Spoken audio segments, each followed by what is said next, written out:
मैं डॉक्टर रीता जोशी नित्य संस्कृत कार्य से आपका अभिनंदन करती हूँ। व्याकरण के इसी में हम लोग समास पढ़ रहे थे और समास में हम लोगों ने केवल समास कर लिया, अव्यय भाव कर लिया था, तत्पुरुष कर तत्पुरुष के ही एक भेद है कर्म। तो आज भी देखते हैं, पहले तो तत्पुरुष में क्या क्या था ये आपको अच्छी तरह याद है ना।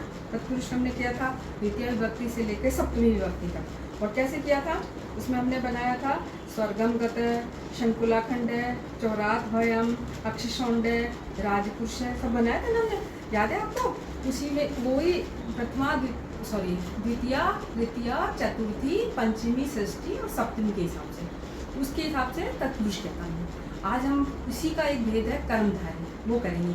अब कर्मधारी इसका भेद क्यों कहा गया, क्योंकि इसमें भी उत्तर पद प्रधान होता है कर्मधारी। तो आज हम कर्मधारी करें, चलिए आप करते हैं शुरू।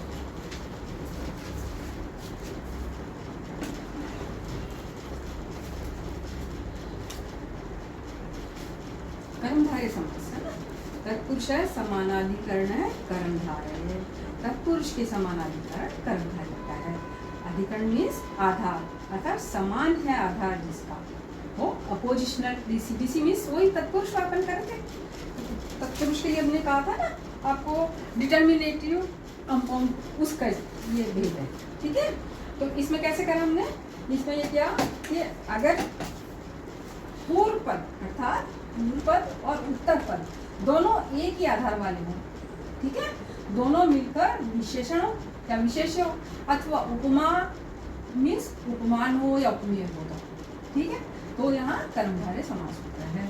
कैसे, जैसे इसमें था, जैसे वहाँ यथा नीलोत्पलम, नीलोत्पलम नीलं च तद उत्पलं च इति, इस तरह से हम इसका विग्रह करेंगे ना नीलोत्पलम का। तो ये दोनों क्या है, नीला है जो उत्पल, इस तरह से होगा ना नीलोत्पलम। फिर नीलापन और कमल का आधार एक ही फूल है, इसलिए इसमें कर्मधारय समास होगा। और इसकी ये कंडीशन और है कि इसमें हमेशा विभक्ति प्रथमा ही होगी। जैसे हमने नीलोत्पल किया था ना, इसको नीलोत्पल सु करेंगे, फिर सु को अम किया जाएगा नपुंसक लिंग करने के लिए, और फिर कैसे लिखेंगे नीलोत्पलम, ठीक है। इसी तरह से होता है उपमा रूप में वाला। तो ये कह रहे हैं घन इव श्याम है, बादल कैसे हैं, श्याम, श्याम की। अच्छा, अब इसमें क्या हुआ, घन इव श्याम में इव लगेगा ना, तो वो कर्मधारय है। कर्मधारय में इव एक भी लगता है। इस तरह से घन श्याम है शब्द बनेगा।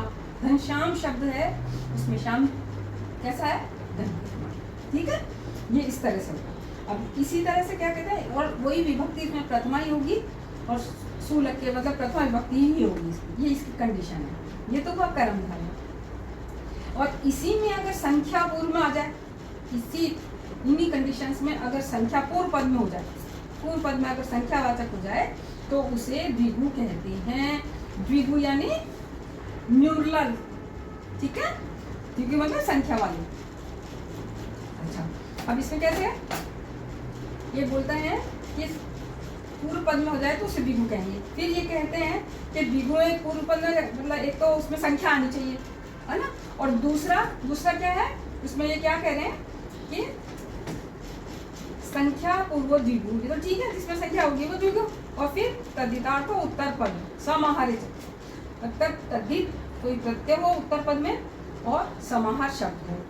समाहार मीन्स ग्रुप में, जो ग्रुप के लिए समाहार शब्द यूज करते हैं ना, तो कैसे बताया इन्होंने, तद्धितार्थ उत्तर पद समाहारे, तद्धितार्थ के विषय में उत्तर पद परे रहते, समाहारवाची होने पर संख्यावाचक सुबंत का समानाधिकरण वाले सुबंत के साथ जो समास होगा वह द्विगु होगा, जो एकार्थवाचक होगा। मतलब अभी आपको यही बताया था ना, प्रथमा एक वचन ही लगेगा इसमें, ठीक है। जैसे कैसे कहा इन्होंने, यथा पंचगवम, पंचगवम, तो कैसे पंचानाम गवनम समाहार इति पंचगवम, है ना, पंचगव शब्द बने। अब पंचगव में कैसे किया, पंचन आम गो और आम, इसी तरह से विग्रह करेंगे ना इसका लोग। फिर पंचन के नए का लोग, दोनों विभक्ति का लोग, अब क्या बचा, पंच और गो, ये बचा ना। अच्छा, अब गो शब्द जो है, अब इन्होंने जो कहा था तद्धित प्रत्यय होना चाहिए उत्तर पद में, यही बोला ना, ये महर्षि पाणिनि के हिसाब से, है ना।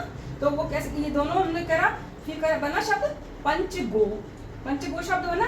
फिर हमने इसमें तद्धित टच प्रत्यय लगाया, टच प्रत्यय। अब टच में क्या हुआ, चे की संज्ञा और टे की संज्ञा, सिर्फ ए बचेगा, ठीक है ना।